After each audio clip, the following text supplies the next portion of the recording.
Welcome to the Behind the Shield podcast. As always, my name's James Gearing, and I am so excited to release this episode for two reasons. Firstly, this is episode 1200. So 1200 episodes now are in this free library that is the Behind the Shield podcast. Secondly, to commemorate this landmark episode, I'm bringing a topic that I think affects every single one of us out there. Neale Kinnear is not only a psychologist, but also a behavioural specialist in the world of road safety. And for those of you out there listening who wear a uniform for a living, I'm sure, like myself, some of your most horrific memories are those fatalities we have on the road. It's also something that scares the hell out of me now as a father of an 18 and a 24-year-old, the age bracket that is very, very high risk when it comes to deaths on the road as well. So in this conversation, we discuss a host of topics, from Neale's journey into the world of psychology, how that led him to understanding the mind of the driver, because as he points out, behind every single wheel is a human being, the frameworks and cultural philosophies behind the safest drivers in the world, the fallacy behind fear-mongering for safety, the efficacy of driving tests, setting high standards, how insurance companies are using GPS to improve road safety, the impact of sleep deprivation on safety on our roads, and so much more. Now, before we get to this incredible conversation, as I say every week, please just take a moment. Go to whichever app you listen to this on, subscribe to the show, leave feedback, and leave a rating. Every single 5-star rating truly does elevate this podcast, therefore making it easier for others to find. And as I mentioned, this is now a free library of 1200 episodes now. So all I ask in return is that you help share these incredible men and women's stories so I can get them to every single person on planet Earth who needs to hear them. So with that being said, I introduce to you Neale Kinnear. Enjoy.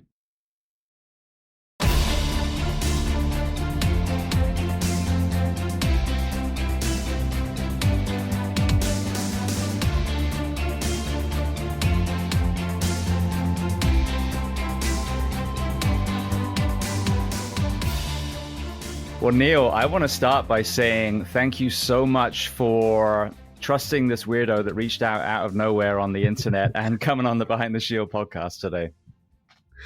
Not at all. Thank you for reaching out. I'm honoured to be on the podcast.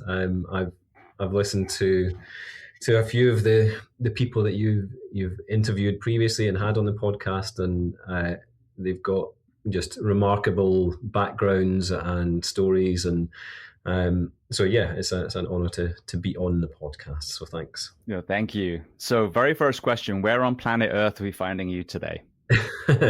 So I'm based just west of London, but obviously my accent is not quite suitable for that area. So I am originally from Glasgow in Scotland. Well, let's start there. So tell me a little bit about your kind of upbringing, what your parents did, how many siblings? So I was a very standard middle class upbringing, I would say, for Britain. 3-bed semi-detached house in the suburbs of Glasgow. My dad was an insurance broker. My mum was just an administrative assistant, and I had an older sister who was very much someone I looked up to and led the way and was always excellent at everything she did, which always made it difficult to follow. But yeah. You mentioned your dad was in insurance. Did he cover, car insurance, that kind of area that you ended up finding yourself, becoming an expert in? Yeah, it's a strange one. He loved cars and motoring and motorsport, and so I grew up with an interest in it as well. But it wasn't something. My passion or interest in that area did not lead me to where I am today or the career path I went down. It was, very much. I followed a flow of life, and life led me into this role. What about? I'm sorry. What about sports and exercise? What were you playing and doing when you were in the school ages? Very much football was my, the big thing. I enjoyed all sports. I did everything. Loved getting on my bike and cycling. Loved playing tennis. But I played football, like every day after school. It's straight down. The first thing you did was jump on the bike, go straight down to the park, and kick the ball around. And for your listeners, obviously soccer. But yeah, that was the joy. And I still play today, just clearly not quite as with quite the veracity that I did. It's funny that you say that, because I actually play now. I hadn't played for years. I did martial arts for a long time, but I actually started playing like two and a half years ago now with a group just on a Sunday. But I have this conversation with people all the time. I don't know if it was still the case when you were in school, because I'm obviously a little bit older than you, but I don't remember there being any kind of super high performance when it came to sports in schools. We all have those, that one kid that was just phenomenal, and they went off and, joined a team and did the kind of farm thing there. But the rest of us, we just played sports, and there wasn't like, elite gyms where you were, doing strength and conditioning or anything. But what I saw was, as we're having this conversation now, his two British men that are still playing sports and still, I would argue in good shape, in whatever age we are now. What I've seen in America is they push performance at such a high level in the schools and the colleges that more often than not, these young athletes break, and then they get burned out and they don't continue to exercise. And you see obviously what we have at the moment, which is 3/4 of the country is overweight or obese. So it's an interesting perspective on the two different philosophies. Yeah, it's interesting. And I do wonder if a push for performance and sort of excelling an elite level performance in sports at a young age could really put people off who are never going to reach that, which is most of us. And actually, the great values of sport are about the enjoyment of it, obviously the health you get from it, but really some of those benefits, the sort of the health benefits, that was never. I didn't care about that as a kid, and I just did it because I enjoyed it, and I enjoyed being with my friends and running around and playing that sport. And that's I've generally always just followed sports that I enjoy doing. So like for squash was another one that I just found really enjoyable. There's a tactical nature to it, but it's fast paced. Basically, I've realized if I'm chasing a ball, I'll run a lot further than if I just go for a run. Like I actually don't enjoy running, just for the sake of it. But if you put me in a game situation, I love it. I love it. I'm the same. And I think this is why, and I've said this a lot recently, mud runs, Spartan races, Tough Mudders, those kind of things, CrossFit, with the handstands and the ropes. I think it's less about murdering yourself, more about the community and the element of play. Because I couldn't climb a rope when I was a kid, and I can climb a rope now without my legs at 51 years old. So I think that's just it. You got to put the enjoyment back into movement, and then you're not thinking about it as fitness anymore. Yeah, exactly. While we're on the subject, I just finished watching the last season of Welcome to Wrexham. I don't know if you've seen that or not, but it was really amazing because growing up, I grew up I'm a child of the 70s, so the 80s was kind of when I was really starting to see the world around us. That was when all the football people were murdering each other at stands and pushing walls on top of each other, and not I would say the glory days of football. So I didn't really lean into supporting a side. And then fast forward even further, and now there's just like billionaires buying these premier clubs, and no one from that club is even from that town. And so Wrexham really, really educated me on what football is supposed to be about. And it's funny that two American actors, buy a Welsh club and educate an Englishman on a sport that's native to his country.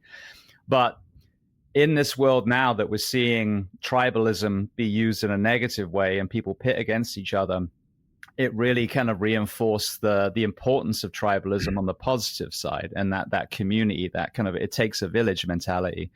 What is your philosophy of that whole whole environment, where tribalism can be positive versus where it's actually used in a negative way? Oh, big question. So, yeah, I think it's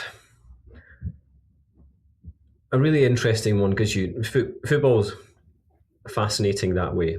That it is tribal. You've got a team, you've got a colour, you've got a strip, you've got all the identifiers that you have to create a group. And then you have your in-group, that are people wearing the same colour, same strip as you, and your out-group, which is pretty much anyone else in any other team. And you'll go along and then sit in a stadium separated and segregated, particularly, well, in the UK that's the case, and much of Europe, but not necessarily everywhere, and certainly not in all sports. Rugby is very different. And just those two comparisons, even the football rugby one, is a really interesting one, where in rugby you just have everyone together, regardless of who you support.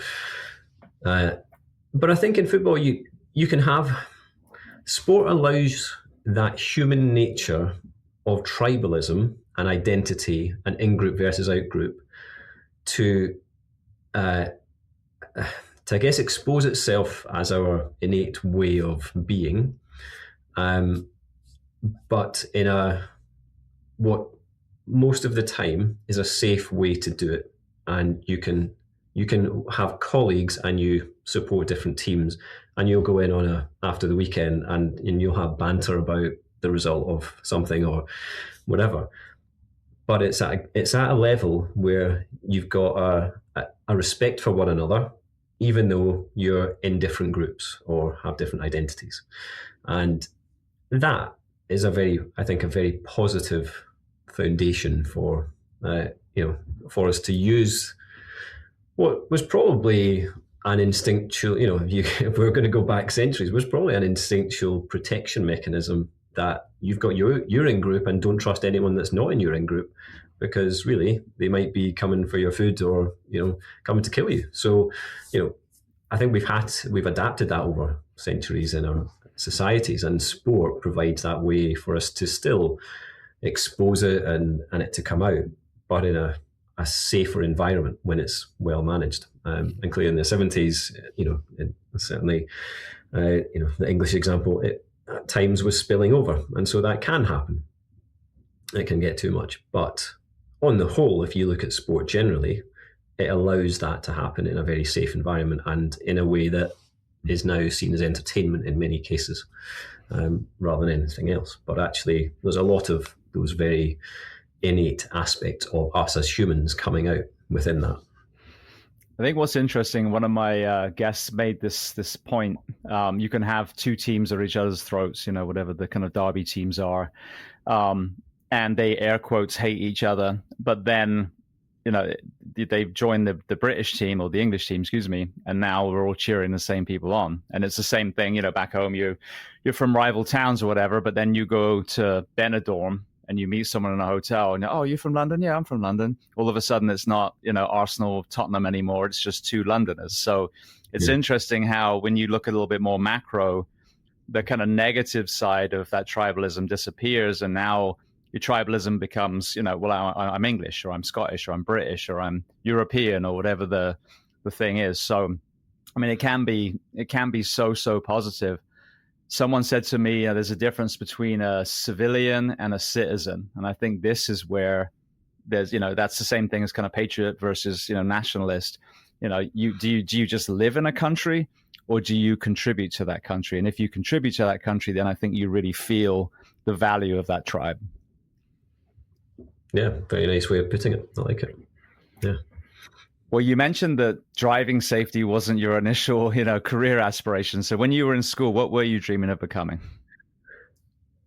Oh, I mean, at that time, it was football or Formula One driver. That was the dreams. I didn't have an academic desire, if I'm honest, like as in a vision of where I was going.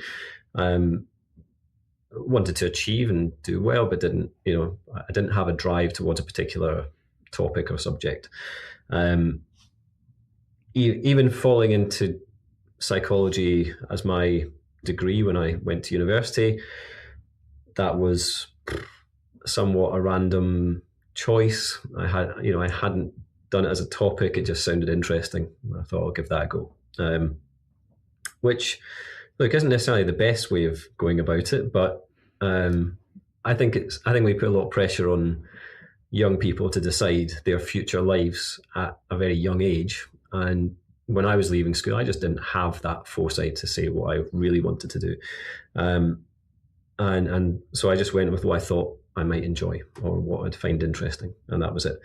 And then that led me, following, after uni, I went traveling for a couple of years just to enjoy seeing the world. And I ended up taking a job as a psychology tutor at a university in New Zealand, covering for somebody's maternity leave. I have no idea why they obviously couldn't find anyone else, because I couldn't have been a very hugely qualified as a candidate other than just being a psychology graduate of about a year.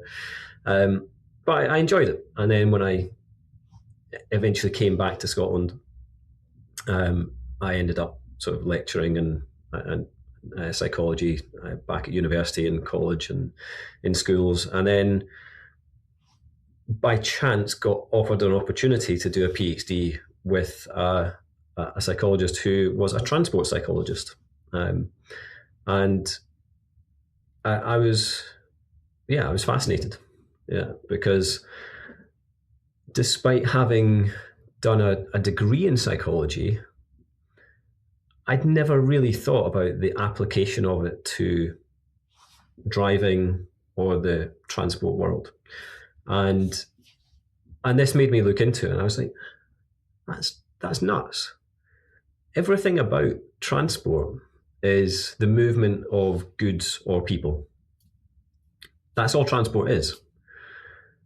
And ultimately, even if you're moving goods, you need people to do that. And so everything about transport is about people, but we just don't think of it in that way. And it's still a niche subject, even though I've realised there is a whole community of similar-ish people to me around the world, but it's still a pretty niche subject. And so that I took that opportunity. It gave me 3 years of funding to do a PhD, and albeit he didn't have a topic, he just said, "There's some funding, do what you like." And he was a great guy, a great professor, but he was very much, you go and work it out, you do it for yourself. So that just that first year, I just spent reading and reading and reading, and I went down many different paths of potential topics to choose for the PhD and focus on. I looked at, one I was close to doing was the fact that most, in the military, probably the greatest risk of death for them is not to do with combat. It's actually going off duty and driving home. It's the moment that they're at their greatest risk. And that fascinated me. I almost went down that pathway. In the end, I focused on just what I saw as a pattern. We call it the novice driver problem. And so in every jurisdiction you look at, we train people to become drivers. We train them, they take a test and they get their license. And at that point of licensure, you're basically giving them a certificate to say, you're good enough to drive on our roads freely, on your own, right? Unrestricted. But at that very point, they are at the greatest risk of having a crash that they will ever be for the rest of their career as a driver. I say career, not literally as in that's the job, just as in they've got a license and they'll probably drive for the rest of their life. And at that point, they're at such elevated risk, it's untrue. And then a really interesting thing happens, that over the next 6 to 12 months, their level of risk comes down rapidly. And then it sort of starts to tail off over the next 2 to 3 years. And by sort of 3 years of following getting your license, you're at a level of risk you'll probably be at for most of your life, right? And every chart I looked at for every country that produced the data, it looked the same. It's exactly the same. That's regardless of the type of training, learning required, the type of test required, or what happens post-test. And you see this same pattern. And so you have a license, young people usually making up 7 to 10% of the driving population, but they'll be involved in about a quarter of all the fatal crashes, right? So they're overrepresented. But you see a very similar figure in every country. And so my thinking, the question I asked was, what on earth are people learning in that first 6 to 12 months that makes them become safer? Because they are under no tuition. They're not learning from anyone. We're not giving them education or training. They are learning themselves. And that was the question I asked. I don't know if you want me to answer it. I do. I'm waiting with bated breath. I'm on the edge of my seat. There's not many people who have been on the edge of their seat to hear about my PhD, I'll be honest. I'm a bit of a weirdo, so there we go. So, essentially, in short, I'll not take you through the whole thing, but in short, what I brought together were theories from the field of neuroscience, the field of decision making, and the field of risk and judgment, as well as obviously driver behavior theory, right? But you can bring those in, and what you realize is that driver behavior is in one way exceptionally simple. We can only do two things when we're driving to affect the vehicle, and that is alter the speed and change the direction, right? So driving is really simple. We're only doing two things. But in reality, it's a really complex task. Mentally, we're taking in information at a speed that we never evolved to travel at, right? We evolved running. That was as fast as we got. Then possibly on horseback, but that's actually quite late on in our development. So really, driving at the speeds we do, information is flowing at us at some rate. And when we do that, we have to find ways of managing the amount of information flow that's coming to us, which is demanding for our minds, right? And so we have to work out what's important in our scene and what's not. And so you can start to see through the theory of neuroscience and our decision-making theory, and particularly, a lot of this you've now seen published in popular psychology books that have become very famous, Blink and things like that.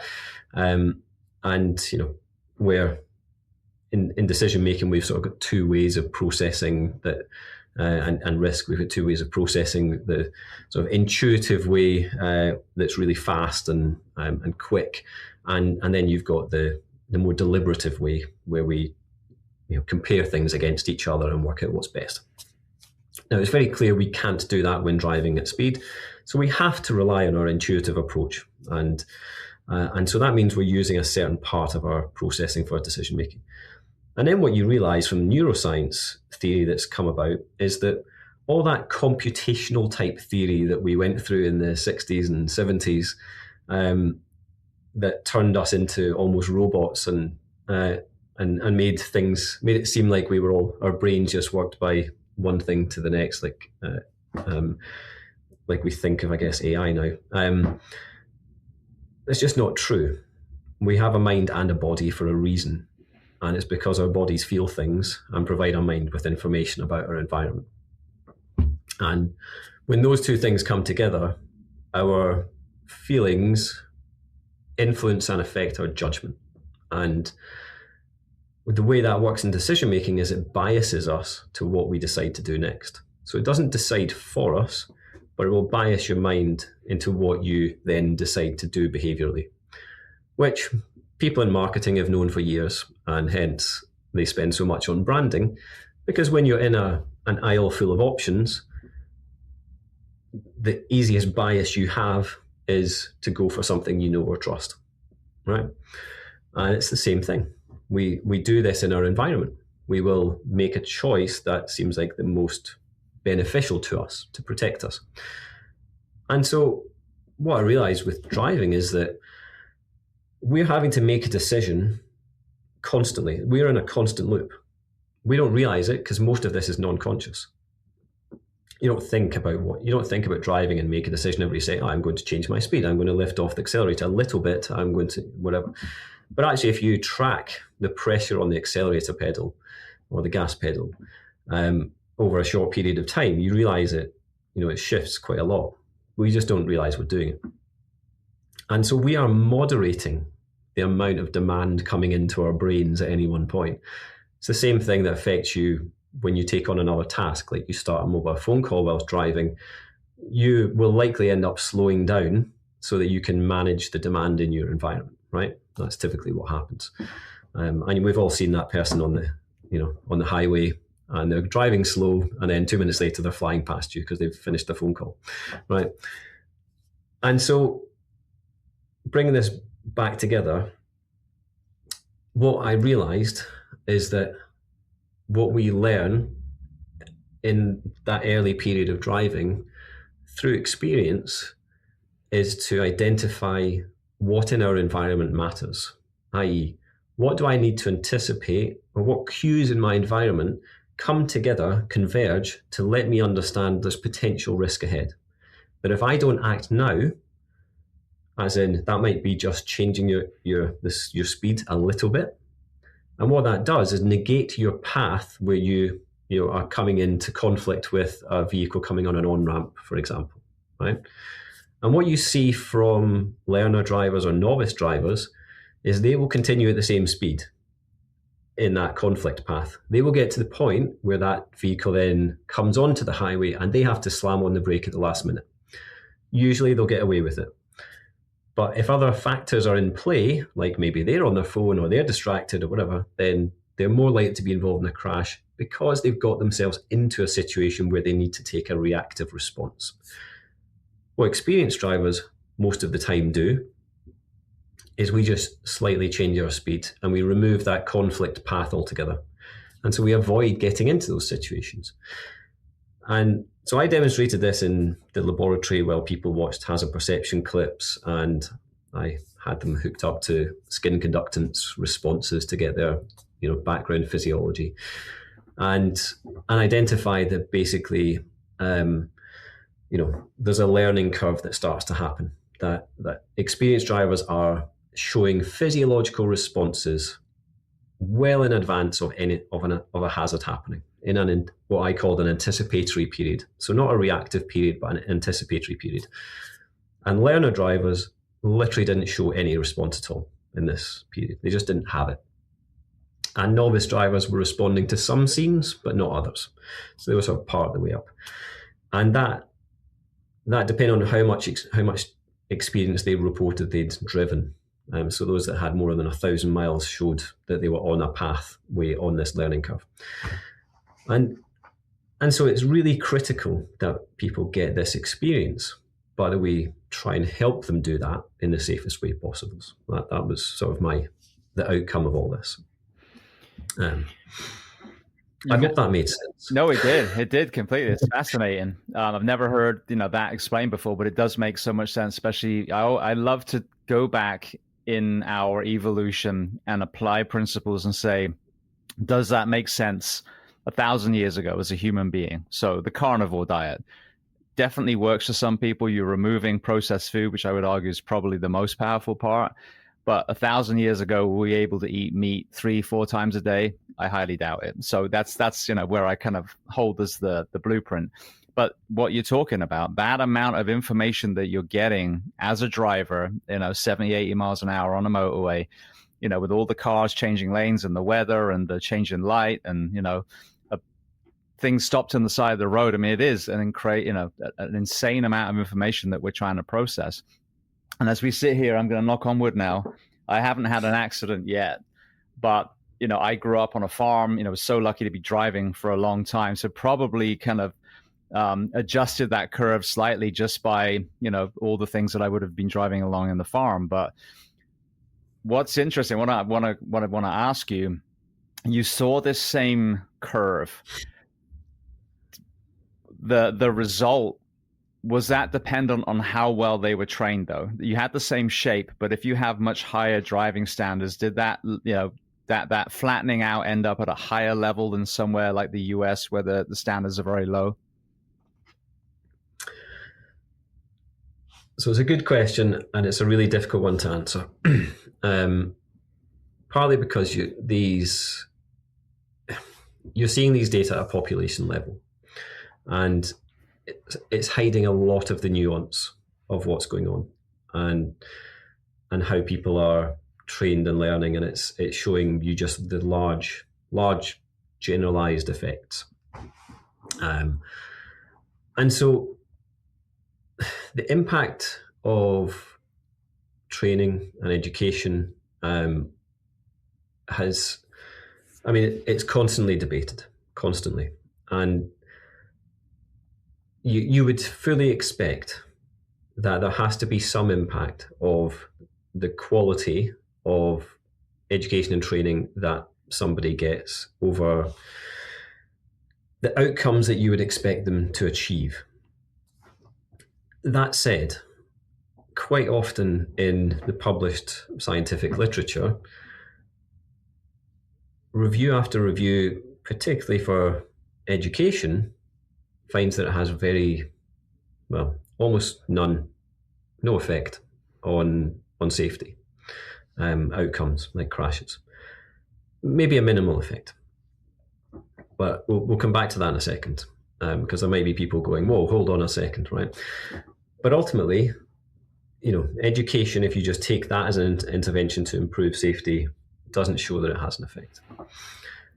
The quality of training, as I say, I think if you look in professional areas, there's probably good examples of where good quality training versus bad quality training is beneficial for the outcomes that you're looking for, and you'd expect that in driving too. But what seems to it seems really hard to distinguish what is good quality training versus what is low quality training. And in any country, you probably have a mix of all. So even in the UK, you will have, driving instructors that are really good and focused on how you're not just passing the test, they're focused on how you will learn to be a driver beyond your test and how you will behave beyond the test. And they will take you into places that you don't need to necessarily learn to pass the test, but they'll take you to places and prepare you for post-test. But not all instructors will do that. A lot of instructors will just train you to pass a test, which is largely a skills-based test. It's not the skills. You can learn the skills to drive a motor vehicle really quickly, really easily.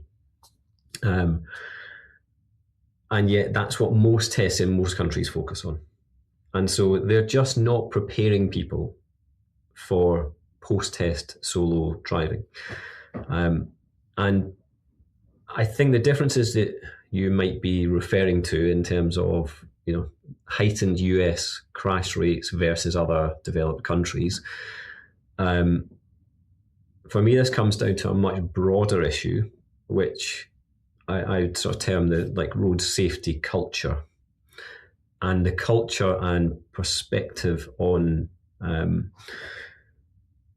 basically on the trauma on the roads. And I deliberately use the word trauma because that's what it is. When you break it down, if you look at it from a different perspective, which people don't tend to do, when you do, I think it's something like every 13 minutes, someone is killed on the roads in the US.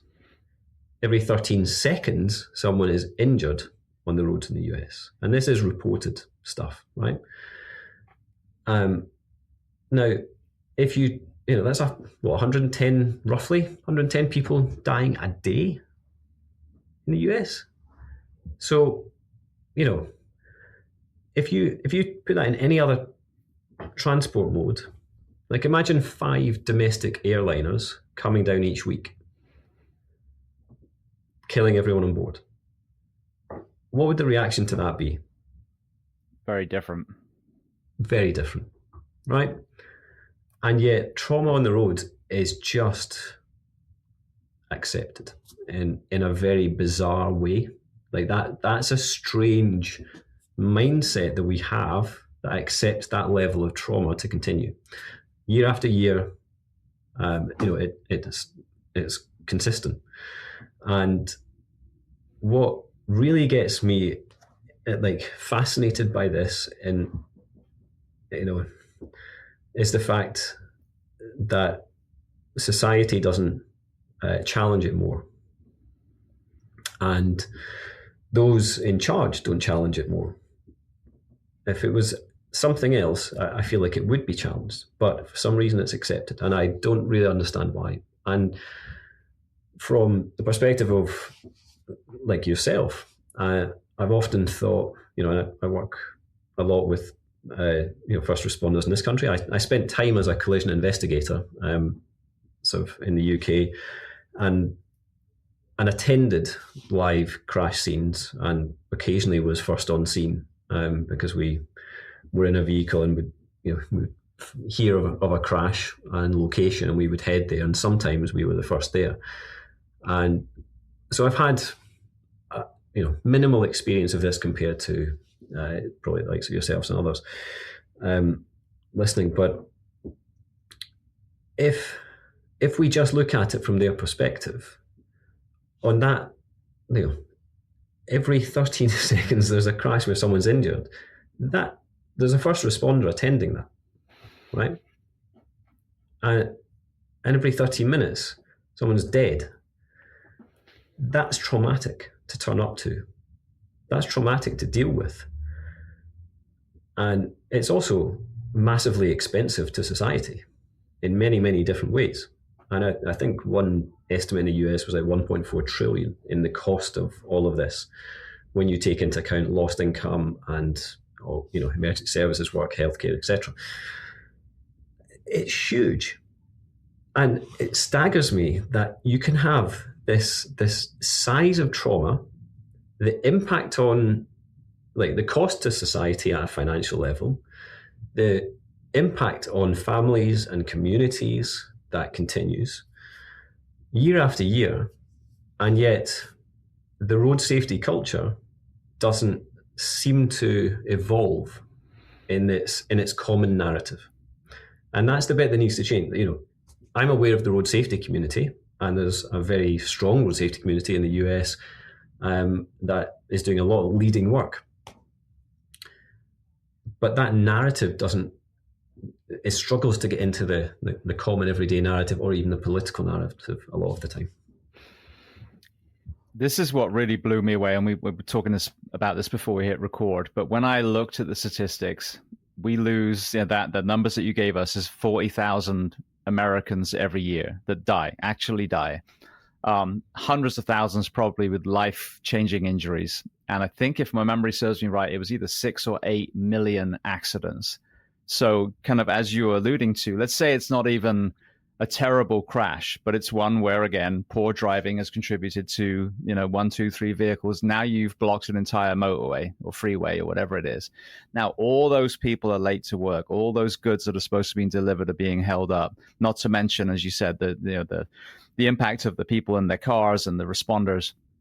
That's for every single accident. But just to kind of give you a backstory, so I did my driving test back when it was, I'm sure it's probably the same, but back then, most people usually took 2 or 3 times to even pass it. It was very, very, very hard. And the British roads are very dangerous. I grew up in the West Country, and it's all lanes, and there's no medians in between. It's just 2-way roads. Wet and gray and miserable all the time. So the lighting isn't good. The road safety, the road conditions aren't good. And we were held to a very high standard. I was very fortunate. Like I said, I drove a lot on the farm, took a load of driving lessons, passed the test. As you said, I think it was at least one or two more. Now learning how to drive on the motorway, because you can't drive on the motorway when you're a learner driver in England, or you couldn't then. So that post-test training as well. Now fast forward a couple of decades, I moved to, not a couple of decades, sorry, a decade. Now I moved to America. I land in Florida, go to the DMV, get in the car, do some, driving around a car park, drive around some local roads, come back, and I'm like, okay, that must be kind of like the warm-up. And then they say, congratulations, you passed. And then I didn't really think much of it other than, okay, that was easy, good. But then I go into my career, see hundreds of, of wrecks, many of whom are very badly injured or killed. And then I start thinking, okay, well, this is, one of the issues. Now, my son, how old is he now? 18. So 2 years ago, took his test. And I watched him do the exact same test. And we're talking, basically 20 years later, so 2 more decades after that first one. And so this is where, I'm really curious about that standard. I think what you're talking about needs to be a big part of the conversation as we give them this, license to drive a death trap. Where is that post-training and that, the ability to flatten that curve a little bit. But the contrast between America and Britain's driving test, Britain, you're a year older as well. And the fact that if I'm understanding it correctly, per capita, we have 10 times more deaths per capita than we do in the UK. I think there's a lot to that as well. I think when you barely educate to the point where very few people use their blinkers, very few people, understand why you put distance between you and the other person. Very few people understand to stay in the inside lane unless you're passing on a motorway. And so you have these frustrated drivers trying to get past these 3 that are side by side. As a first responder, I can see these contributing factors. But as you said, in 22 years of living in this country, I've seen zero conversation on addressing anything proactively to save these, tens of thousands of lives that we lose each year. Yeah, and the sad thing about it is that these are preventable, right? This is a man-made system, and so we've created this transport system. And if you go into other transport systems like air or rail, also man-made, but their approach to injury and death on these systems is very different. That when something happens, okay, there's a really significant investigation to understand why that happened. Where was the failure in the chain of events? What are we going to do to put in place so this never happens again? And so, look, it's eliminating all risk is really challenging, and particularly on the roads where, look, it's very different to those other transport systems. You don't just have the odd operator, you have many operators, and they're all human, which means they're all fallible, and they will all make errors. They will all be, doing some stupid things at different times, and they all come from different backgrounds, have different training, different experiences, and different attitudes. And so it's a dynamic risk system that's very hard to manage. So you are always fighting risk within that system.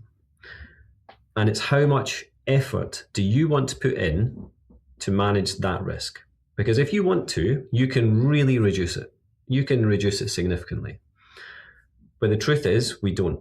There's either not some, I don't know what's missing, what the exact ingredient is, but there's a will to make a difference that doesn't exist, whether that be from a political perspective or a financial one or a societal one. But we seem to accept the level of trauma that occurs as what we pay for that mobility and freedom. But there are things we know we can do, and one is managing speeds better, right? And I want to say the obvious one that always gets touted, which is, well, we build cars that can go twice the speed limit, the maximum speed limit. Well, that's not necessary in that system, but but we do it and we allow it, and that's okay, right? I don't want to step on that freedom because that people like that. But we could have in place better training and licensing, for example.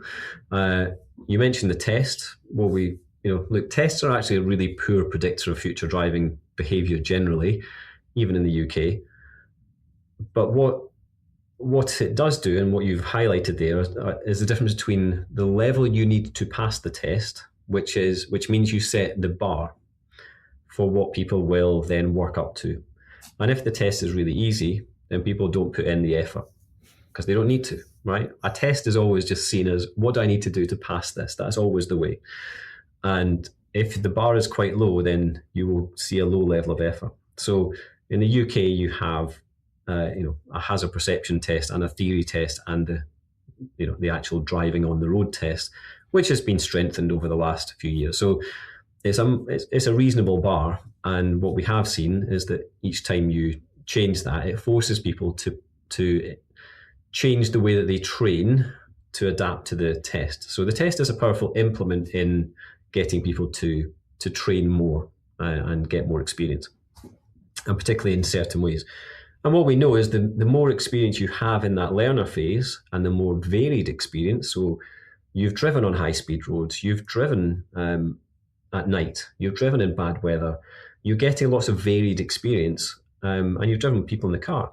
But ultimately, you're doing it all with someone beside you that you trust and can guide you if you're doing something a bit wrong. But the more you have of that, the safer you are after your test. And so we want to encourage that. And then after the test, we know the situations that are risky. We know it's, usually when a young person is driving with their similar aged friends in the car. We know that driving at night is much more risky for this age group, largely because that's when they socialise, that's when the roads are empty. But it's also when, perceptually, it's much trickier to drive. And often they can be driving on faster rural roads that don't have much of a safety margin. And so it's a powerful contributor to the risk in that situation. And that's why in the US you have graduated driver licenses that aim to just protect these two known bits of risk for the first 6 months of driving, for example. But I think that only applies in many states until someone is 18, and after 18 they don't have to do that bit, which is problematic. So we know how to manage that level of risk, and there's many other ways to manage risk. You could use telematics as a way. We did a study of using telematics to understand driving behaviour as a form of licensing rather than a one-off test, which just tells you how someone performs in a moment. Well, let's look at their driving style over time. If you can demonstrate you're a good driver over time, we can give you feedback. We can help you and guide you and make you a good driver. And that will be something that will be longer term, right? We help you with your habits and your formation. We need to change the view that this is a driver problem. This is a system problem, and drivers will make mistakes. Drivers will do things wrong, and we are all vulnerable as humans to being killed because of we can only withstand so much force, and that's where the perspective of the safe system comes into play, which is an international approach to changing the way we see road safety. And I know that in some states this is being adopted, and the road safety community in the US has put this forward as well. But really, that's where this needs to go. We need to see this as a system problem, and it needs everyone to play a part in that, from the driver all the way up to those who manage policy and manage the roads and the infrastructure and the vehicles. When you look at the entire planet, which countries would you hold up as an example for other countries to follow? Well, you've got some of your Scandinavian countries that have very good safety records, like Norway and Denmark, and I think they have cities where there's been no fatality in over a year, sort of thing, because they've managed risk so well, and that's largely around managing risk around speed on roads around the city. So, if you're managing a city, wherever you've got people and pathways towards, say, a school or somewhere for education, then there's going to be young people. Move to the middle lane, knowing that cars will be merging in. When they kind of pass, they'll come back over to the right lane. If people are walking, they see they're about to get to a zebra crossing, the car will stop, pedestrian will say thank you, the driver will wave back, and then everyone goes. It's a real feeling of sharing the road. Here, and I live in Florida, it's a fight. It's like Mad Max on the road a lot of time. And don't get me wrong, not tarring Americans. There are some phenomenal drivers here as well. But I have a roundabout in my subdivision. And if I see someone even use an indicator on the roundabout, it'll be 1 in 100 times, for example, which if you don't use an indicator on the roundabout, you've just negated the benefits of a roundabout because, you're not flowing anymore. So, but when I reverse engineer, the British people, the kind of the queuing, and there is a kind of sense of manners, which I think is extended onto the road. Whereas every commercial here that talks about a truck is basically, you need to get the biggest, baddest vehicle and you can own the road and fuck everyone else, basically, is kind of the messaging. And you see it on the road. So not tarring an entire nation with the same brush, but again, going back to the systems that seem to have the lowest incidence of deaths, is there a cultural element as well, as far as understanding the road safety, sharing the road, being considerate that maybe other countries that have higher death rates aren't getting on a cultural level? Most definitely. I think, culture very much feeds into the behaviours you see on the road, and it can only be how you can understand the differences you see from country to country. And you've sort of used the US and UK. I was in Delhi in December, and it's just and traveling through rural India, and it's a whole other culture of the ways of using the road, and other perspectives. And so there's no doubt that just this, I think the impact of that common culture of road use is so important to the outcomes you get from that. And the outcomes are, how much death and serious injury are you willing to accept for our level of freedom and mobility that we have on the roads? That's ultimately what it comes down to, but we don't ask that question. We never ask ourselves directly that question. But, and there's a fantastic educational video that you can find on YouTube that was done in, I think it was Australia, and they asked a guy on the street, seemingly random guy, but clearly wasn't in the end, how many deaths are acceptable each year on our roads in like Western Australia or whatever it is, and he sort of says a number, thinks of a number, right, a bit random, and then they sort of go, well, what if that looked like this? And then around the corner down the street comes a big crowd of people fronted by his family, right? And then they say, how about zero? And you can see him get emotional, and he's like, yeah, it should be zero. We just don't frame it in the right way. And if you have a culture where it's all about you on the road, all you're looking out for is you, what we've lost is that sense of community and that sense of altruism to others and our need to work with others to achieve a common goal, which is that we all want to get to work and get to where we're going, or see our friends, our family. We all need to do this, but let's do it without someone dying, right? That'd be better, wouldn't it?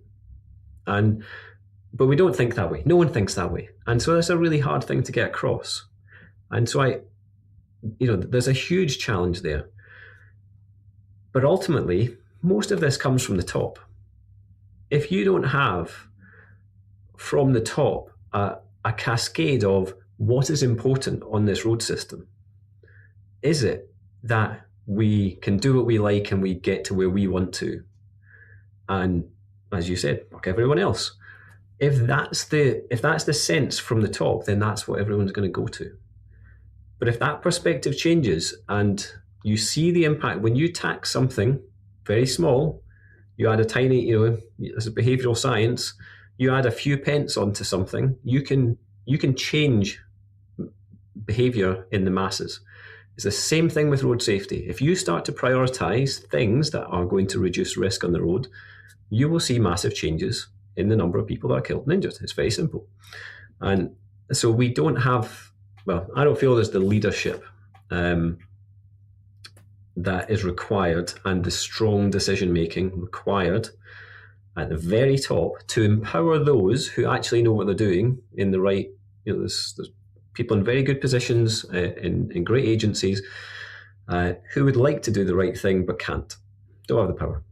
But if they were empowered to do so, things could change and improve. But I think it all cascades down from the top. That's a beautiful example with the Australian commercial. I'm in the process of turning my books into a TV show. And the reason being, you don't really see the firefighter story very often. And you certainly, if you do, it's kind of glamorized and hero and pulling babies out of, fires and stuff. But I think there's more value in seeing the world through our eyes. And to use that example, if you ask pretty much any first responder, where are the worst things that you've seen? Even firefighters, more often than not, it's not going to be the fire. You might have a handful of fire stories, but most of it is going to be on the road. Yeah. So for us, every single fatality is horrendous because we see the screams of the family. If people are on scene, like it's so deep. If you ask law enforcement, the death notification, same thing. So it is so real for us. I think it's even more infuriating for the first responders out there because, and I've had this, if you ask a lot of us, road rage is a big thing with us because if I see someone driving like an asshole, and I have shouted at people before because I might have just the night before cut someone out of a car and that person, the version of that person was sitting on the curb throwing themselves a pity party while they just killed 3 people. And now they're sad and now they get it, but it's too fucking late by that point. So I wish you could, like in the movies where they kind of put their hands on someone's head and they see all their trauma. If you could do that to the world, we'd change drive safety, overnight, I'm sure. But we don't have that ability. And I'm going to hopefully put this on the screen. But it's so important for us to have this front and center.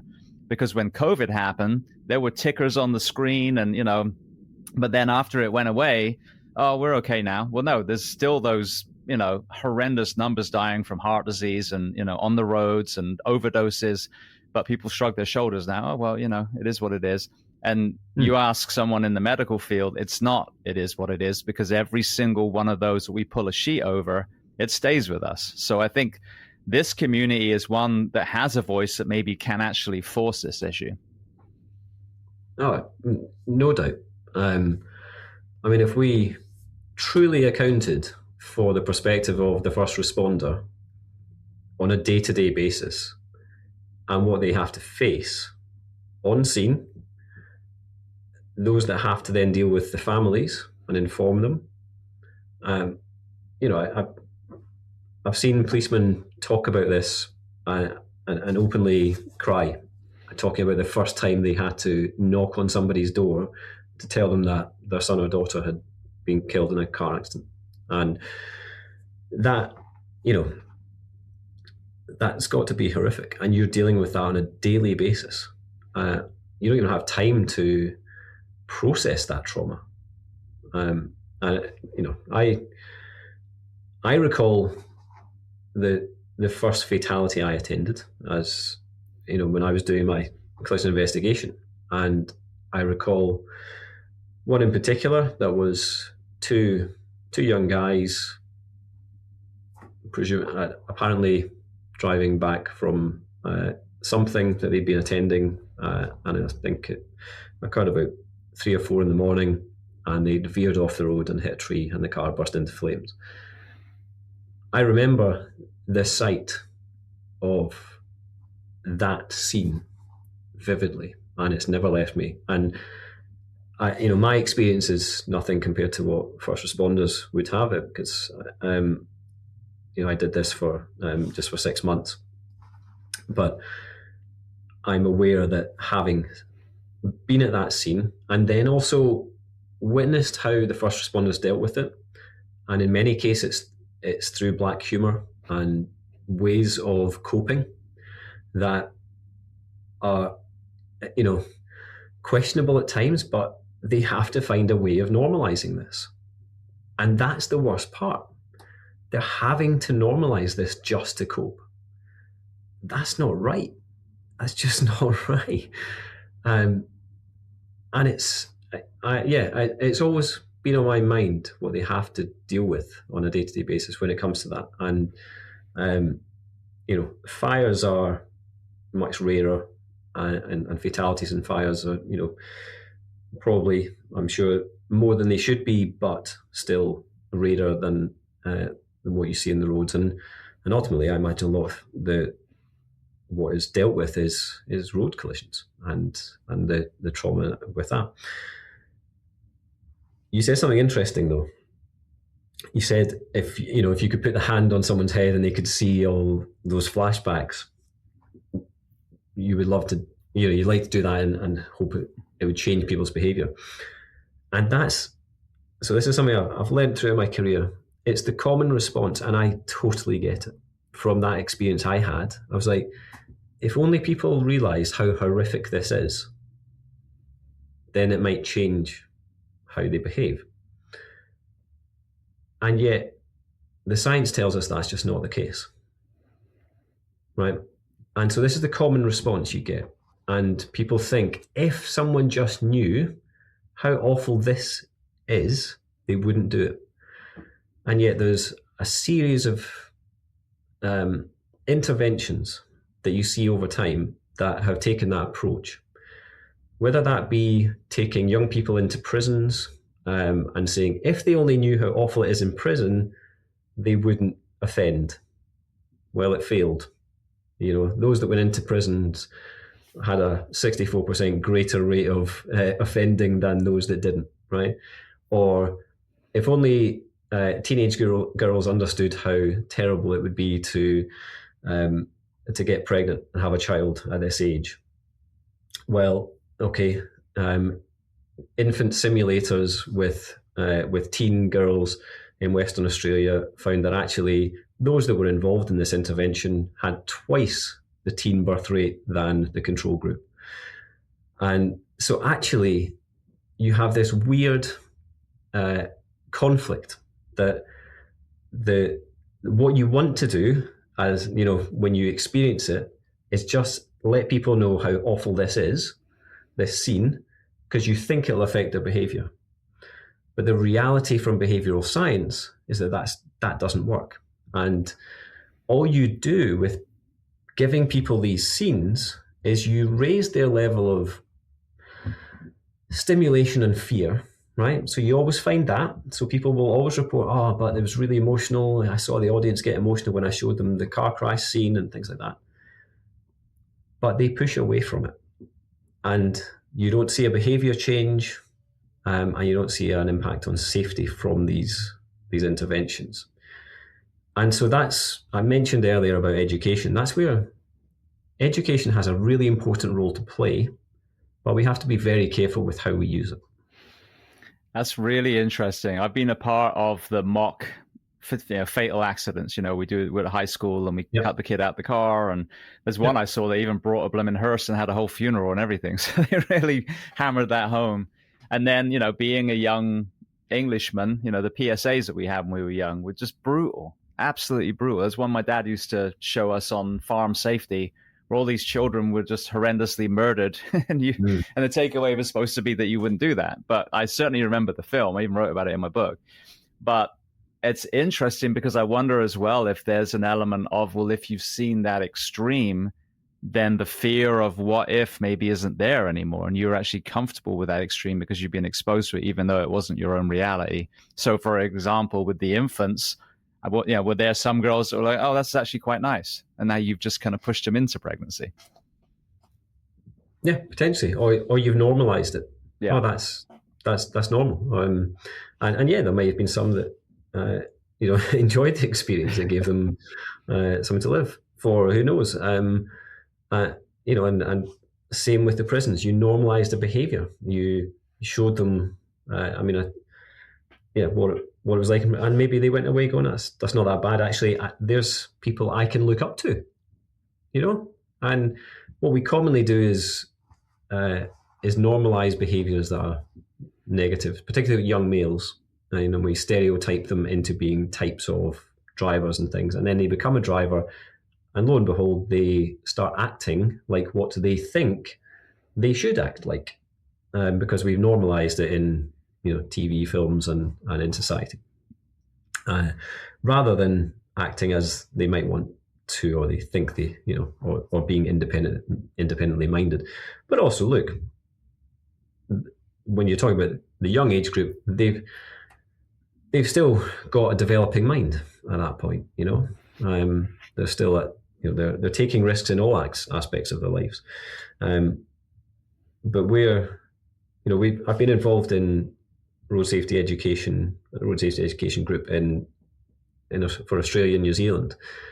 And when I came in probably around 10 years ago as part of an expert panel, we said, look, there isn't really evidence. They were doing the car crash scene in schools, and the education was based around that. And we said, look, there's not really the evidence for this, that you're going to make a difference.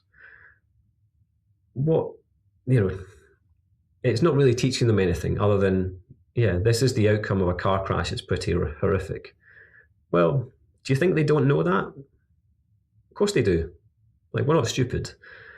Just seeing it, dramatized is no different to what they see in a film, but it doesn't mean that affects them. And so you're not necessarily going to change their behavior on a day-to-day basis, or how they might respond when they're then in a social scenario with their friends, and one of their friends has been drinking and is going to drive home, and they're going to be a passenger. What's better is if you give them those real life situations and you sit them down and go, okay, let's talk about it. Imagine you're in this situation. How are you going to respond? Oh, I'd find that quite tricky, I wouldn't say anything. Okay, well, let's give you some ways to think about it and things you could say. And so what you're doing is starting to arm them with tools and strategies to manage the situations that could get them into risky situations in real life. And so the education becomes supportive rather than just warning about risks, because they know about risks. They're not stupid, right? We often think this. If you only knew. There's some, like in some ways, there will be areas they have a lack of knowledge, and that's fine. Then you do need to give them some knowledge, but also give them the strategy to support and cope and deal with the situation themselves. And if you do that, you empower them. And one of the most effective educational resources was one that was not even targeted on road safety at all. It was it was about drugs in Australia, and it just so happened that they followed up the driving behaviours of these people that were given what was called insight training to deal with drugs, right? So the same thing about scenario-based. What do you do when someone offers you drugs? Well, let's talk about what you might think and what might be cool about it, and then let's talk about what might you do in that situation. And what they found was that there was a road safety benefit to this training about drugs, because you're dealing with the same things. You're empowering young people about making better decisions, whether that be about drugs, sex education, anything else, or driving. You are trying to develop them as people to make the right decision in a certain situation. And that's where this all comes together. And any of your public health education for young people and comes together under one banner. And so education becomes a powerful tool when you use it to support And that could be supporting a person making a decision. That could be supporting an enforcement campaign. If you have an enforcement campaign in your local area and you also have an educational campaign to both raise awareness that that is happening and increase the perceived legitimacy of why that campaign, like why is enforcement going on about this activity? Well, because we want to keep our community safe, and that's it's important to us, and so it should be important to you. And all of a sudden, you've used education to support a campaign and make it more effective. So it's a very important tool, but it has to be used in the right way. Yeah, no, I agree completely. I think this is what I see as lacking in the driving education here in America. Because again, I was taught by Mr. Evans, my Welsh driving instructor, and both my parents could drive, and again, they were, manipulating farm machinery, but we went to a professional driving instructor to teach, me the right way. And yes, there was part of obviously the prepping for the test and, the parallel parking and reversing around corners and hill starts and all the skills that we need. But what I see as missing here is it's literally you're learning to, as you said, to turn the wheel and to go forwards and backwards. Rarely even backwards, let's be honest, in America. You're driving into a parking spot forwards and then you just back out. And so there's not the education of the why. And so I think, the kind of cautionary tale has a place, but it's really, well, why do you use your indicator? If you get someone to say, well, look, someone's driving behind you, and they need to know if you're going to suddenly slam on your brakes and turn left. This is why you're doing it. Oh, I never thought of that before. You know what I mean? This is, I think, what's missing in America through my eyes, is there's not an understanding of why. So then the question is, well, why are you not just taking, 500 grams of pressure to move your indicator so that people know what you're doing?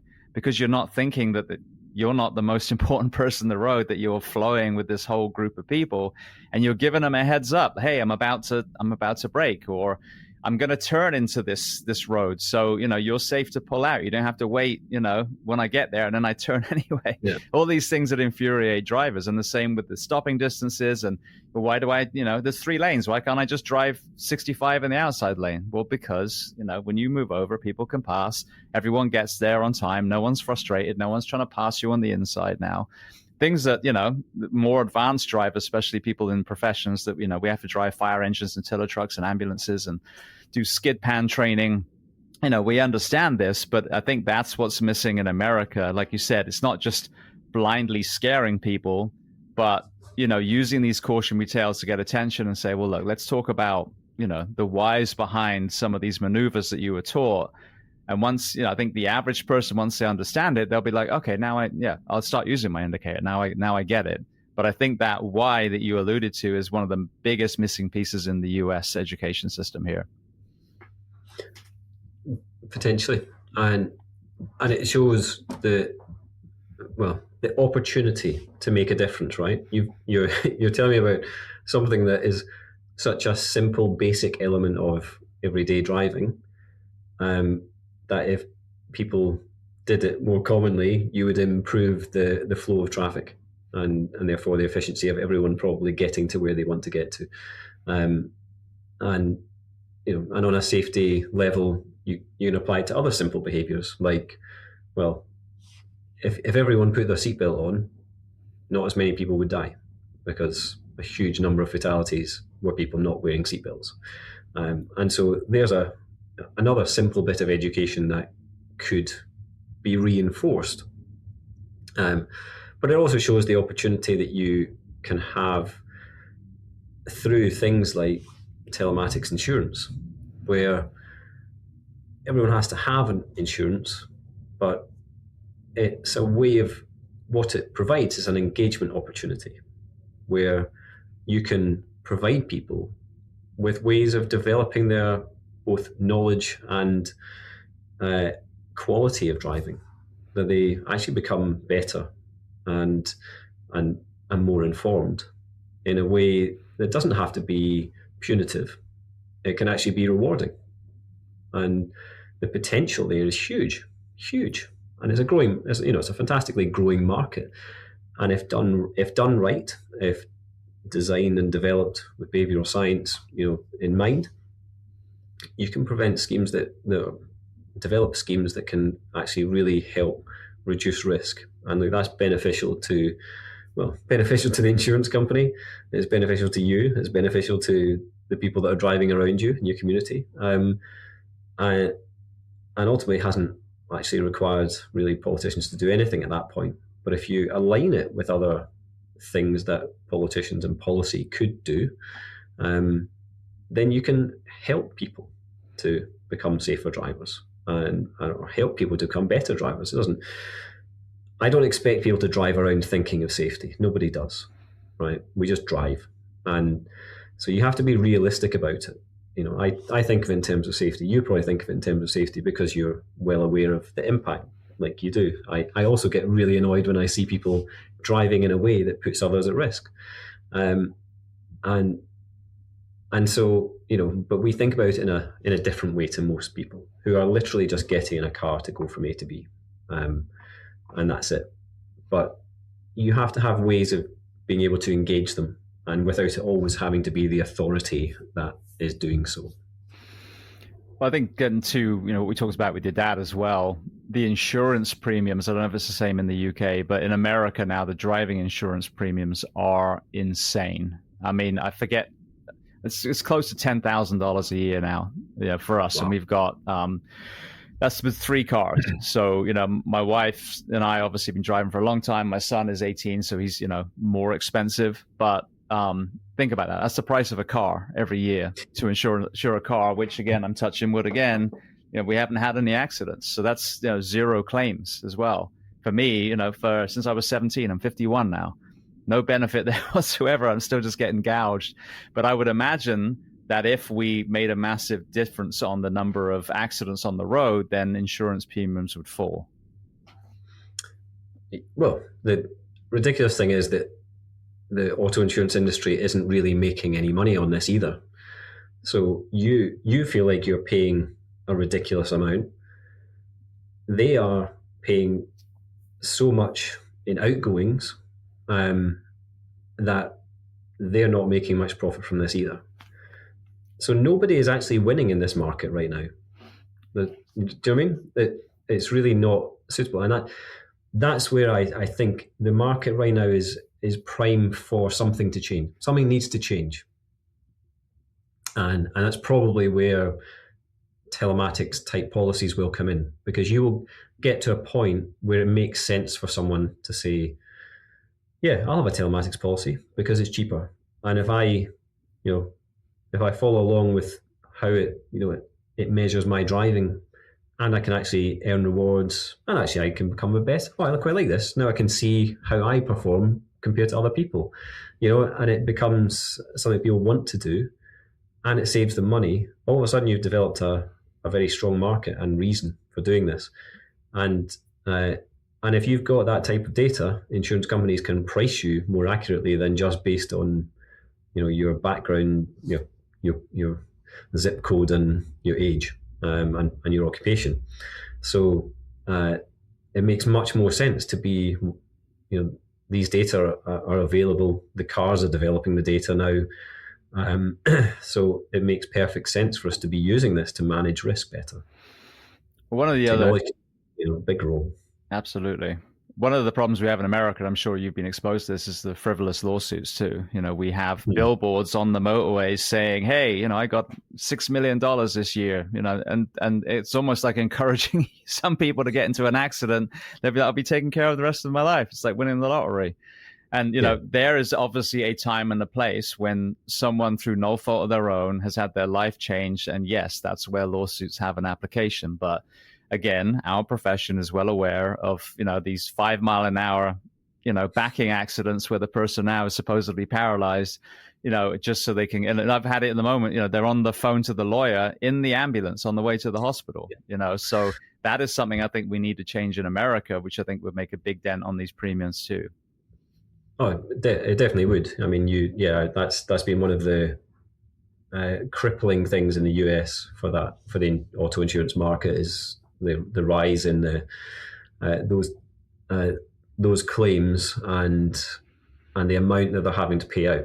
So some of them, they're sort of called nuclear claims because they just absolutely blow a company's budget out for the year when one of these goes off. But it brings you back to this, the young driver issue, that if you have someone, if you've got a car full of 4 young people,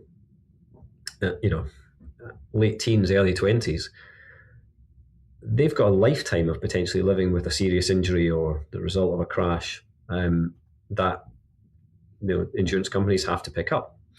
And so, of course, improving the risk on the road and reducing it is beneficial to everyone in the whole place. And so it does feel to me like we're on the cusp of things have to change. This just can't continue. I'm not quite sure what the spark is going to be that really ignites it, though. But certainly not in the US right now, where there's a feeling of a strong culture of freedoms and independence, and driving is seen as one of those. It's my right, not necessarily a responsibility. Yeah, and again, civilian versus citizen. Yeah. You mentioned earlier about the interesting statistics in the military. I had a sleep researcher from the Army here in the US, Alison Brager, on, and she was talking about the numerous fatalities they had from the cadre in Special Forces selection driving home from Fort Bragg and, coming off the side of a mountain, for example. Sleep deprivation is a thing near and dear to my heart, because the fire service in America, we're so, through refusing to change the things that need to be changed, they're so overworked and understaffed now. At the basic week, they're working 56. So that's three 24-hour shifts with no sleep. But now, because of the recruitment crisis, they're being forced to work extra shifts. So now you've got people behind the wheel that have worked 80 hours, 90, 100 hours, not slept 4 times that week, 48 hours, 72 hours at a time, which is pure insanity to me. So that's something that I'm working on, being a voice to get back to a healthy work week and reverse the recruitment and retention crisis. But circling back to your comment, talk to me then about the issues that you were seeing in the military, and then let's kind of talk if there's any area you wanted to discuss about sleep and driving safety. I mean, first, that's, I can see how that would be very concerning from your perspective and from your colleagues of working in that environment. And it's just clear anytime you look at research in any industry that when you push people to their limits in terms of the time on task and then just the length of time, not just on task, but being engaged in something or repeating a behavior, that the ability to perform it well, diminishes. And so that doesn't sound like a feasible thing to continue without what will end up being the loss of something somewhere. And whether that, be in an incident that you're attending, or whether that be, decision making is always going to be impacted in these situations ultimately. And that's the issue, that when we get fatigued, we make worse, poorer decisions, and there's no way around that. And I imagine in safety critical industries like yours, a decision can be life or death for you or a colleague, and you're having to make decisions under extreme pressure and time limits. So that would be very concerning. Going back to your question about, in terms of the military side, I was just staggered that at the time, the biggest loss of life in the military was basically called accidental death. And when you delve into that, the majority of those accidental deaths are road crashes, and they were outweighing loss in service fatalities. And suicide is always the other big one that's up there alongside road safety. But it just seemed something that was bizarre, that you don't think, again, you don't think about it until you look at it. And I'm pretty sure none of these service people think about, when they finish their shift, it is not in their mind that that drive home is great, probably as much risk as being in a combat zone for them. That it won't be seen that way. All they're thinking is, I want to get home. I'm so desperate to get home. And so again, it's about, how do you manage that risk? And the management of that risk then comes down onto, the defence operators, the people that are responsible for their well-being. But that, as always, you then hit these issues of, they're like, well, these guys have just been on, out in whatever country serving for so many months. We've just flown them in. All they want to do is go home. If we tell them they need to go and spend the night in the barracks, they're not going to be happy. And you're like, okay, I can totally get that. But if you know they're at risk, is that not the better thing to do? And actually, what you find when you put in policies that are initially people don't like, you think people just adapt. And over time, it just becomes the norm. So then becomes the norm that, okay, I'm going to arrive back from duty. We've got one night in the barracks. Let's get a good sleep. Then I'm going home. And it becomes the norm.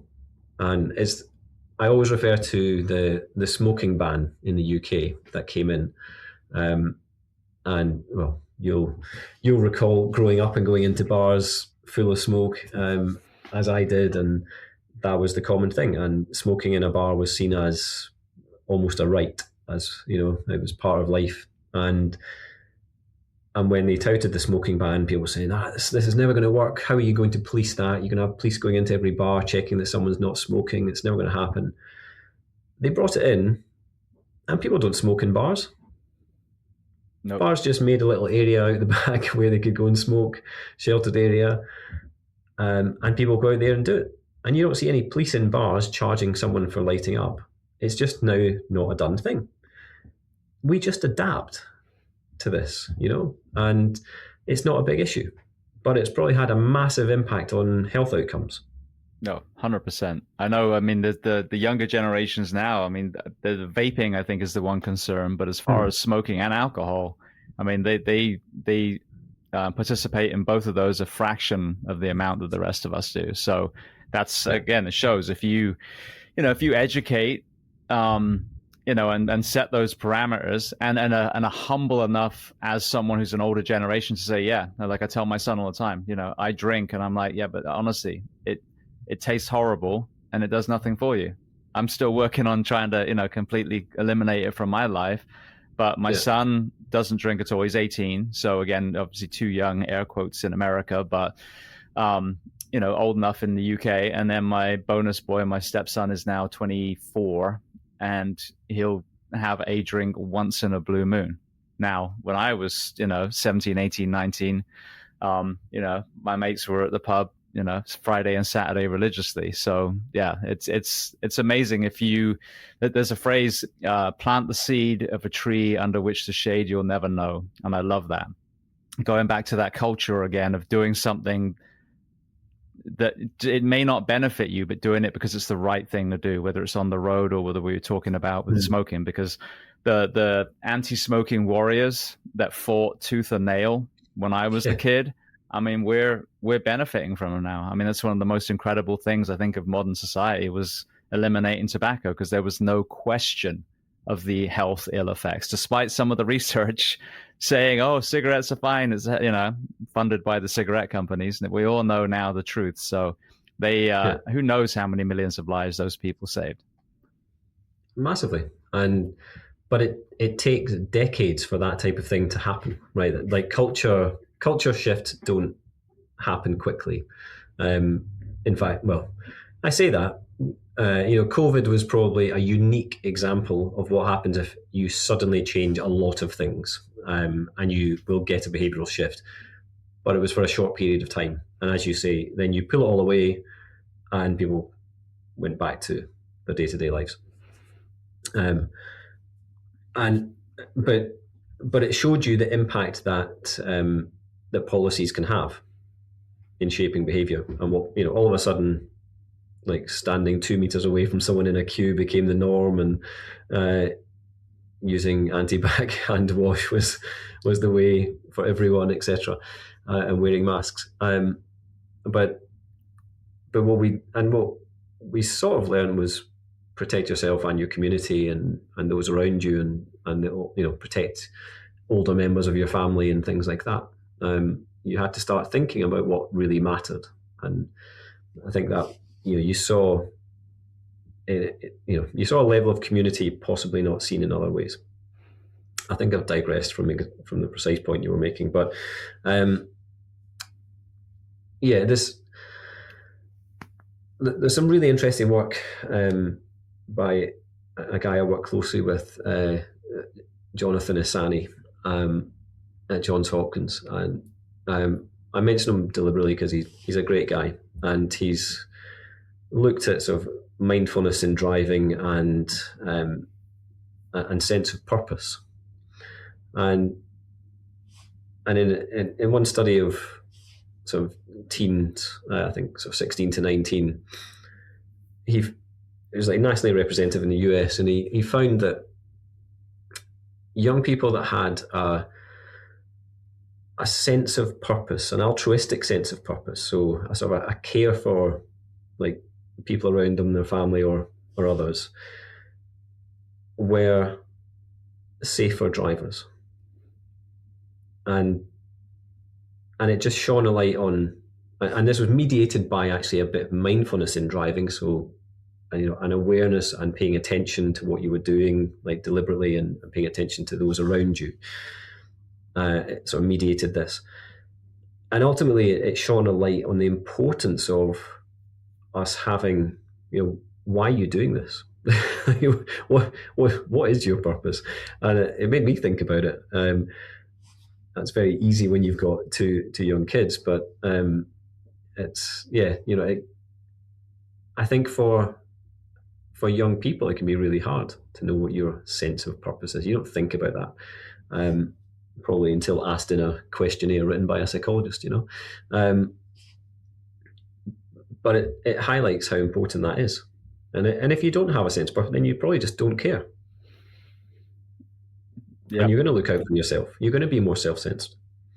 And actually, those that did have a really strong sense of purpose were a bit more self-oriented. So they were probably really driven to achieve and for themselves, but not necessarily caring about those around them. They actually had a higher risk profile. So, you can start to see how someone's personality starts to feed into what underpins some of their driving behaviours that would put them more at risk or not. And so going back to the start, driving's really simple in one way, but it's exceptionally complex in another. Absolutely. I want to hit one more area, then we'll go to some closing questions. But obviously this is, I'm sure, what a lot of people are thinking about when they're listening. The smartphones these days, when I hear a lot of psychologists talking about mental health in children, smartphones, and social media is always one of the things they talk about.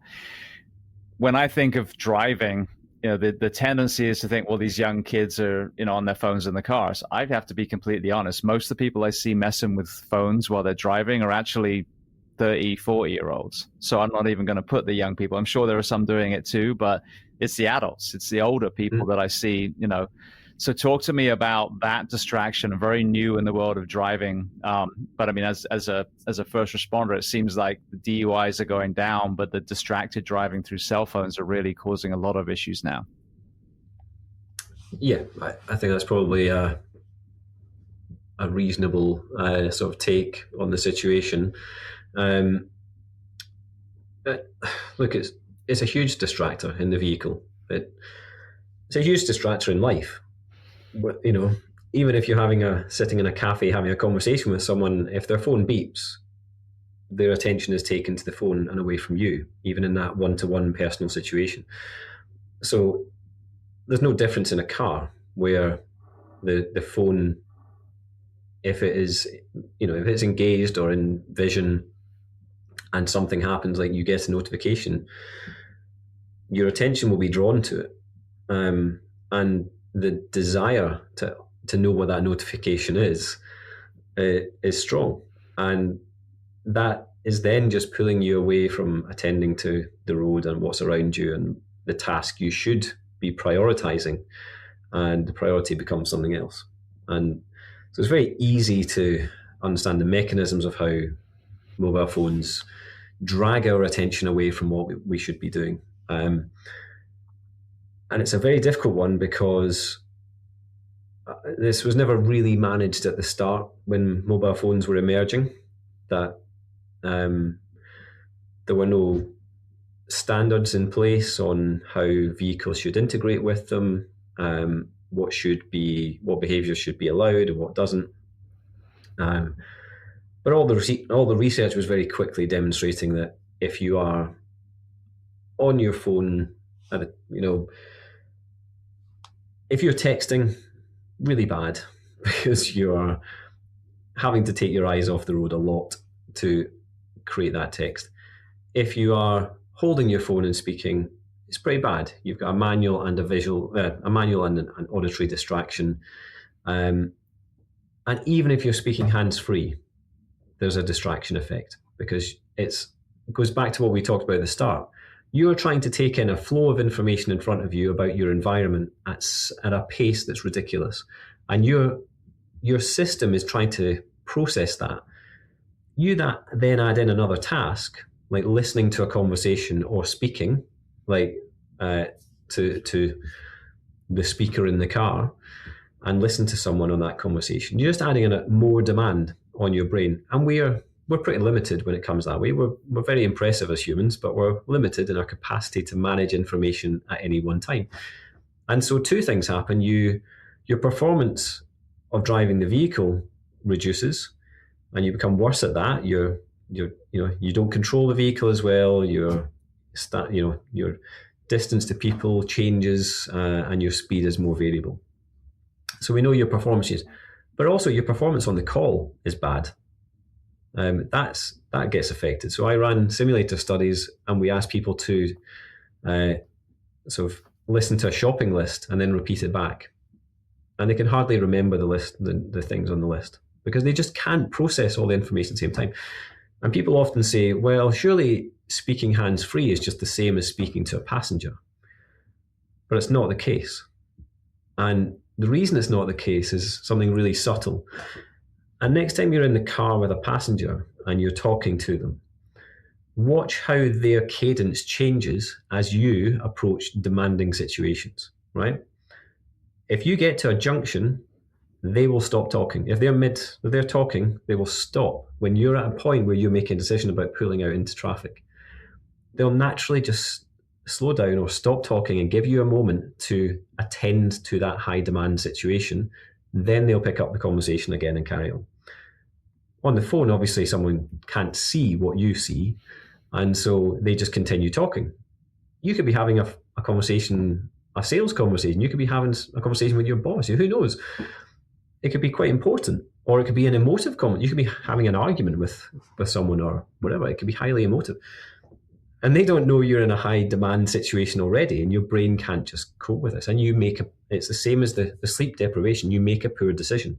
Anything that either distracts us or affects or impairs us is just influencing that innate ability to make a good decision.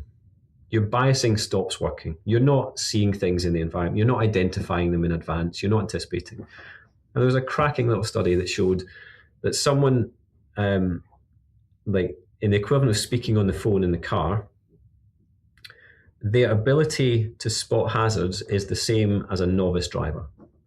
So all of that benefit of experience you've got to identify hazards in advance, as soon as you're speaking on the phone, your ability becomes the same as a novice driver. So you lose all of that because you're distracted. And that's what ends up causing us to, I guess, increase risk again when we're on the phone. That's amazing to hear. It does make so much sense. You're talking about that one person being disconnected from the situation versus a passenger. It's funny because I think about the comedians talking about having to turn the radio down when you're lost and you're looking for certain streets, and now you've just given us a psychology behind it. Like you need to have that brain quiet so you can focus on where you're going. But that always seemed such a laughable thing that, the moment you're focusing, you turn the stereo down. But now I understand the reason behind it. Yeah, it's exactly that. All right. Well, I want to go to some closing questions before I let you go. The first one I love to ask, is there a book or are there books that you love to recommend? It can be related to our discussion today or completely unrelated. My go-to, and is completely unrelated, I'm afraid. My go-to, the book that I read and it just really impacted on me, was Nelson Mandela's Long Walk to Freedom. I just think it's a story that, of just an incredible person that put so much into their life that I always think when I feel overwhelmed and tired with the amount of work, with the work I'm doing, I'm like, it's nothing compared to the amount of work he was putting in at a time when he was sort of trying to fight a regime and help people in his community and be a lawyer at the same time and things like that, and then deal with the adversity that he did and how he managed the complex nature of what was involved. But then I think it was the future aspect of how he managed the not holding a grudge when he had the opportunity for power and to actually try and bring a country together. So many,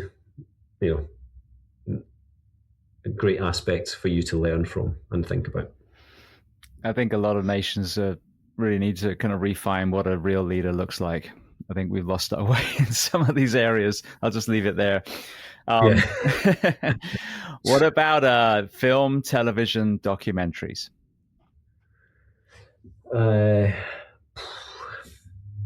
That's also a good one. Let's see.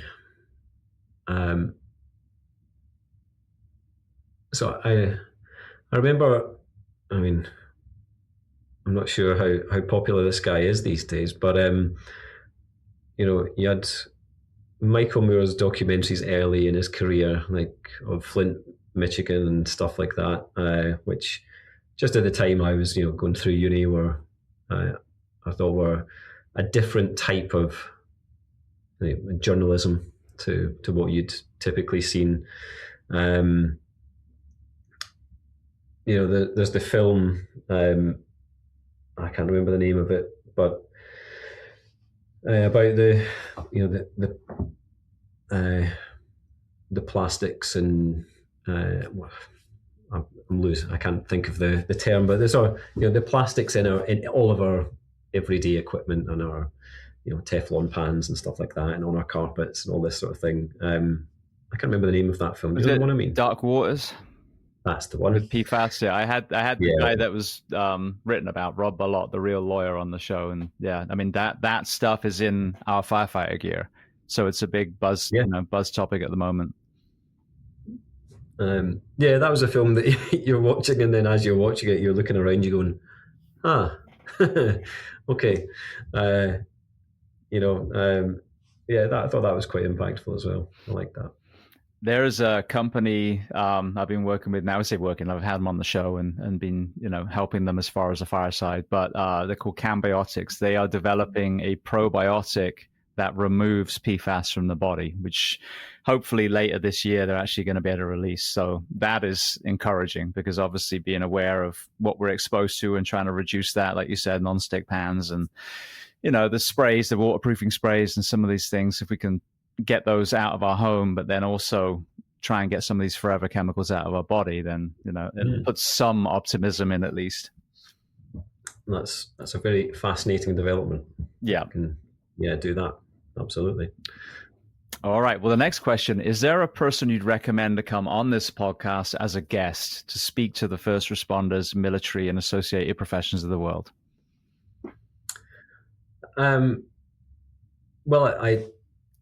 I name drop my friend and colleague Jonathan Isani at Johns Hopkins, and I think your audience would love to hear from him. He's fantastic and has a very fresh approach to thinking about things. You'd have a lot of road safety element to it, but he's got a really great mindset and way of thinking about things and mindfulness as well.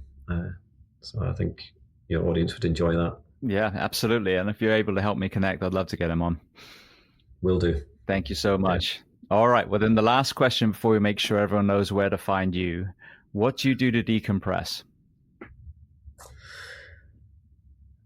So I'd love to say I get to go and play golf these days. That's I think that's probably my enjoyment space where I can just get away and not think about everything else that's going on in life and do that with friends. So I really do enjoy a game of golf. And I see that as the type of sport I can take into my older age as the more physical stuff reduces. But the other cheesy answer is just I love spending time with my kids. It just refreshes your mind, challenges you every day, and keeps you on your toes. I don't think it's cheesy at all. I mean, what I talk about with the fire service when we're in this crisis at the moment, because obviously money is dangled in front of their faces as far as, overtime premiums and things, but there is no greater currency than time with your children. So I couldn't agree more. I mean, that's how I decompress too. And my dog, she's pretty cool. Yeah. All right. Well, if people listening want to learn more about you, want to reach out to you, where are the best places online? Your easiest is probably on LinkedIn to connect, drop me a message. I'm happy to share email address and meet people that way. And yeah, I've gone from working at a large transport research organization for many years to joining a startup in the insurance world, in trying to manage risk on the roads in Telematics, and then it was acquired by Aon, so going into a large global organization for a while, and then now I work independently. I'm just a consultant that works for myself and with a lot of clients around the world, from Australia to and a lot in the US as well, and in the UK, and I work with governments and private organizations to try and improve things. Brilliant. Well, I want to thank you so much. It's been such an interesting conversation, especially coming from the world of psychology. I mean, as you alluded to, like every moving vehicle, pretty much aside from drones and some of these Teslas, has a human being in it. So there's been, so much insight. I've learned so much when it comes to, this safety issue. And then I hope that this can be one of many conversations that finally, is the critical mass to make change around the world. So I want to thank you so much for being so generous with your time and coming on the Behind the Shield podcast today. No, delighted to. Thank you, James. Really appreciate it.